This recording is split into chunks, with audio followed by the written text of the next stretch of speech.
வள்ளிஸ் கிச்சனில் இப்போ நம்ம எறா குழம்பு பண்ண போகிறோம். வெண்டைக்காய் போட்ட எறா குழம்பு. அதுக்கு மசாலா ரெடி பண்ணிக்கலாம். 1 ஸ்பூன் ஆயில் போட்டுக்கலாம். ஆயில் காஞ்சிடுது. ஒரு 10 வத்த மிளகா,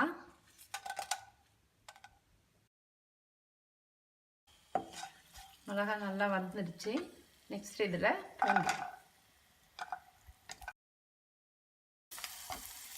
சின்ன வெங்காயம் ஒரு 10 நம்பர் சின்ன வெங்காயம்.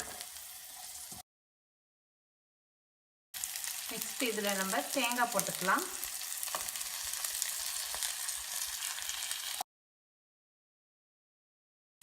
நெக்ஸ்ட் இதில் 1 ஸ்பூன் மல்லிப்பொடி போட்டுக்கலாம். ஒரு 2 பெரிய தக்காளி, அது 2 சேர்த்து நல்லா வதங்கிடுச்சு. இந்த மசாலாவை மிக்சியில் போட்டு நல்லா மைய அரைச்சிக்கணும். நெக்ஸ்ட் நம்ம 2 ஸ்பூன் ஆயில் போட்டுக்கலாம். ஆயில் நல்லா காஞ்சதும் 1/4 டீஸ்பூன் கடுகு, கடுகு நல்லா பொரிஞ்சதும் 1/4 டீஸ்பூன் வெந்தயம், 1/4 டீஸ்பூன் ஜீரகம். 1/4 கிலோ வெண்டைக்காய் இது பொடியாக கட் பண்ணி வச்சுருக்கேன். வெண்டைக்காய் இதில் சேர்க்கணும். ஒரு 2 கொத்து கருவேப்பிலை போட்டுக்கலாம்.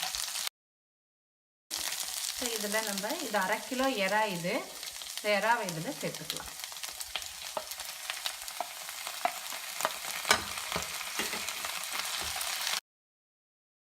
தேவையான அளவு உப்பு போட்டுக்கலாம். ஒரு 1/4 டீஸ்பூன் மஞ்சள் பொடி. நெக்ஸ்ட் நம்ம இதில் அரைச்ச மசாலாவை ஆட் பண்ணிக்கலாம்.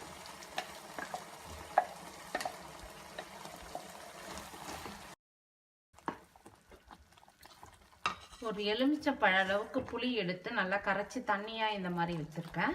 இப்போ இதை இதில் சேர்த்துக்கலாம். குழம்பு கொதிக்கிறதுக்கு தண்ணி வேணும், இறெல்லாம் வேகணும். ஒரு சின்ன கிளாஸ் தண்ணி ஊற்றிக்கலாம்.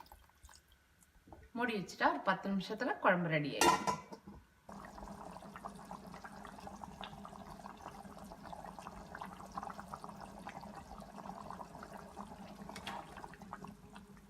வெண்டைக்காய் போட்டு எறா குழம்பு பண்ணால் நல்லா டேஸ்ட்டாக இருக்கும். வெண்டைக்காய் இதில் குழம்புலாம் இருக்காது. நல்லா ஃப்ரை பண்ணிட்டோம்னா நல்லாயிருக்கும். வெண்டைக்காய் எறா குழம்பு ரெடி. லைக் பண்ணுங்க, ஷேர் பண்ணுங்க, சப்ஸ்கிரைப் பண்ணுங்க.